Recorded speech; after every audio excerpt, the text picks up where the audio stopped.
கர்ணன் அப்படின்னாவே செஞ்சோற்றுக்கடன். பாண்டவர்கள் உன்னுடைய தம்பிகள், நான் உன் அம்மா, போர்ல உன் தம்பிங்க பக்கம் வா அப்படின்னு குந்தி கூப்பிடும் போது கர்ணன் சொல்றான், யாரம்மா விட்டுட்டு வர சொல்ற? துரியோதனன் ஒரு தட்டுல ஒரு வாய் தான் சாப்பிடுவான், இன்னொரு வாய் சாப்பிட மாட்டான். ஒரு பழத்தை ஒரு கடிதான் கடிப்பான், இன்னொரு கடி கடிக்க மாட்டான். ஆனா நான் கடிச்சிட்டு கொடுத்தா அதை சாப்பிடுவான். தன் எச்சில் தான் உண்ணான், என் எச்சில் அவன் உண்ணுவான். அவனையாமா விட்டுட்டு வர சொல்ற?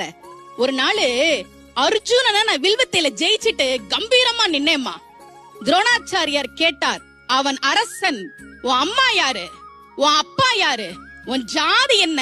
நான் அவமானத்துல கூனி குறுகி போய் நின்னு அழுதேம்மா.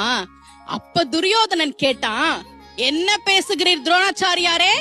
கற்றவருக்கும் நலம் நிறைந்த கண்ணியருக்கும் வன்மை கை உற்றவருக்கும் வாழ்வுடை கொற்றவருக்கும் வீரராகி நின்றவருக்கும் ஒன்று ஜாதி.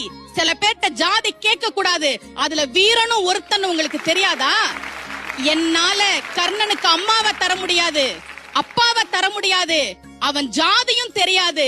ஆனா அரசனுக்கு போட்டியா கேட்டீங்களே, அதை என்னால தர முடியும். இந்த நிமிடம் முதல் கர்ணனை அங்க தேசத்தின் அரசனாக அறிவிக்கிறேன்னு சொன்னான்.